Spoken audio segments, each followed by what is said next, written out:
हमने सेक्शन 139 तक देखी। अब उसी के क्रम को जारी रखते हुए आगे हम सेक्शन 140 से प्रारंभ करने जा रहे हैं। जैसा कि हम जानते हैं, पब्लिक न्यूसेंस को रोकने के लिए उठाए जाने वाले कदमों की श्रेणी में कार्यपालक मजिस्ट्रेट को जो शक्तियां प्रदत्त की गई है उसी में से एक सेक्शन ये 140 भी है, और ये कहती है कि स्थानीय अन्वेषण के लिए निर्देश आदि देने की शक्ति। जब जैसा कि हमने देखा कि जो कार्यपालक मजिस्ट्रेट है उसकी क्षेत्राधिकारिता के अंतर्गत यदि किसी भूमि, भवन या जहाँ भी इस प्रकार का लोक न्यूसेंस हुआ है या होने की संभावना है, ऐसी परिस्थिति में उस स्थान पर किस प्रकार से एक तो पब्लिक न्यूसेंस को रोकेंगे, और इसके अतिरिक्त 140 में लोकल इन्वेस्टिगेशन की बात इसमें कही गई है, स्थानीय अन्वेषण की बात कही गई है।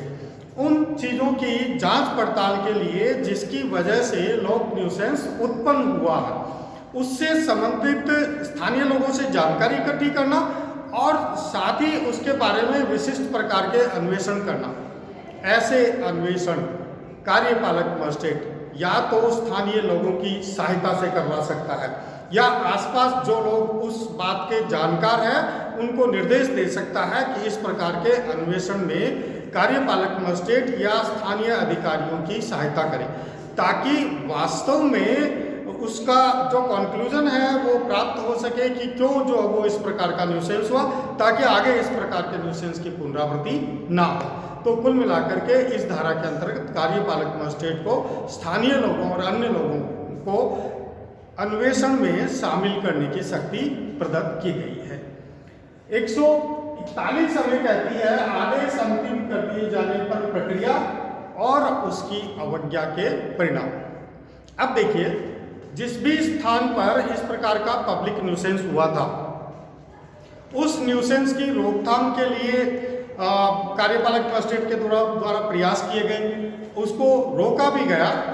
कई बार उसकी अवज्ञा भी होती है, लोग जो है वो उसके आदेशों की जो वो अनुपालना नहीं करते हैं, जैसा कि सेक्शन स्पष्ट रूप से कहती है। इसकी लैंग्वेज देखिए आप कि आदेश अंतिम कर दिए जाने पर प्रक्रिया और उसकी अवज्ञा के परिणाम। मान लीजिए आदेश अंतिम क्या किया गया कि कोई भी व्यक्ति उस भूखंड पर, उस स्थान पर, उस भवन पर प्रवेश नहीं करेगा। ठीक है, इसका मतलब क्या हुआ, आदेश अंतिम रूप से जारी कर दिए गए। उसके बावजूद भी लोग उस स्थान पर इकट्ठे हो रहे हैं। अभी आप लोगों ने देखा होगा कि कल राज्य सरकार ने के गृह मंत्रालय ने एक नई गाइडलाइंस जारी की है, जिसमें मेलों और धार्मिक समारोहों की रोकथाम के लिए प्रयास किए गए। आप डीजे जो वो एक निश्चित वॉल्यूम तक ही बजाएंगे, गानों की भी आपको पहले स्वीकृति लेनी पड़ेगी कि कौन कौन से गाने आप बजा सकते हो, कोई धार्मिक उन्माद फैलाने वाले। तो इसका मतलब क्या है कि कार्यपालक मजिस्ट्रेट को इस प्रकार की शक्तियों से सशक्त किया गया। अगर इस प्रकार का आदेश अंतिम कर दिया गया है कि इस स्थान पर कोई भी इस प्रकार का लोक उपताप यानी न्यूसेंस नहीं करेंगे, उसके बावजूद लोग उसको फॉलो नहीं कर रहे हैं, यानी कि उसकी आदेश की अवज्ञा कर रहे हैं, तो फिर ऐसे कार्यपालक मजिस्ट्रेट को सीआरपीसी की अन्य शक्तियों के अंतर्गत कार्रवाई करने की स्वतंत्रता प्राप्त हो जाती है। जैसे ऐसे लोगों की गिरफ्तारी करना, ऐसी संपत्ति की जब्ती करना, कुर्की करना इत्यादि, जो कि पहले हम देख चुके हैं। 142 हमें कहती है कि जांच के लंबित रहने तक व्यादेश। अब देखिए 141 में क्या कहा कि आदेश तो अंतिम कर दिया गया, लेकिन बावजूद उसके लोग बाग क्या कर रहे हैं, उसकी अवज्ञा कर रहे हैं, मतलब उनके आदेशों को फॉलो नहीं कर रहे हैं, मान नहीं रहे। तो ऐसी स्थिति में मैंने आपको बताया कि कार्यपालक मजिस्ट्रेट को सीआरपीसी की अन्य शक्तियां जो वो प्राप्त हो जाएगी और उसके अंतर्गत वो कार्रवाई करेगा। यहाँ एक चीज, ये जो सेक्शन हमें कह रही है 142 कि जांच के लंबित रहने के दौरान व्यादेश यानी इंजेक्शन।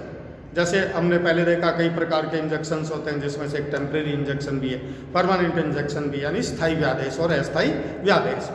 तो मान लीजिए किसी भवन, भूखंड या किसी स्थान पर इस प्रकार का न्यूसेंस फैल रहा है और लोग बाग अवज्ञा कर रहे हैं, तो उसको मौके को देखते हुए और परिस्थितियों के मद्देनजर ऐसा मजिस्ट्रेट वहाँ व्यादेश जारी कर सकता है, यानी उस स्थान पर यथास्थिति वो बनाए रखें जैसी भी है, ताकि अंतिम निर्णय आने तक हम वहाँ और होने वाले न्यूसेंस इत्यादि को रोक सकें। इसके साथ ही 143 हमें कहती है कि मजिस्ट्रेट लोक न्यूसेंस की पुनरावृत्ति या उसके चालू रखने को प्रतिषेध कर सकता है। यहाँ मजिस्ट्रेट को इस प्रकार की शक्तियाँ प्रदत्त की गई है कि जहाँ भी इस प्रकार का उपताप हुआ, लोक उपताप, पब्लिक न्यूसेंस हुआ है, वहाँ अब तक की धाराओं के अंतर्गत हमने देखा कि उसने अपनी सारी शक्तियों का प्रयोग किया और अगर आवश्यकता हो तो गिरफ्तारी भी हुई, आदेश भी जारी किया गया 142 के अंतर्गत।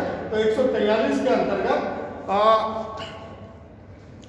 उस आदेशों की या इस प्रकार के न्यूसेंस की पुनरावृत्ति न हो, फिर से इस प्रकार का न्यूसेंस ना हो, इसके लिए कार्यपालक मजिस्ट्रेट प्रक्रिया अपनाता है।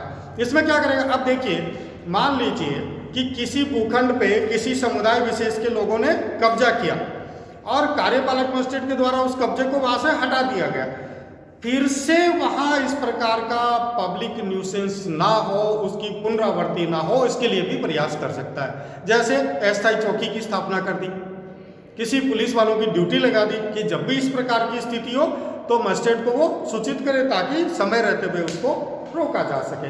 तो इसके संबंध में आवश्यक कार्रवाई करने की शक्तियां 143 के अंतर्गत मजिस्ट्रेट को प्रदत्त की गई है और मजिस्ट्रेट जो वो ऐसे लोक न्यूसेंस की पुनरावृत्ति को रख सकता है या वो चालू नहीं रहे। बहुत बार क्या होता है, जैसे पुलिस गई या प्रशासन गया तो लोग वहां से छिन्न भिन्न हो जाते हैं, भाग जाते हैं, और जो ही प्रशासन वहां से हटा वो वापस उस पर न्यूसेंस करना प्रारंभ कर देते हैं। तो इसके लिए 143 के अंतर्गत ऐसा मजिस्ट्रेट प्रभावी कार्रवाई करने के लिए सक्षम है।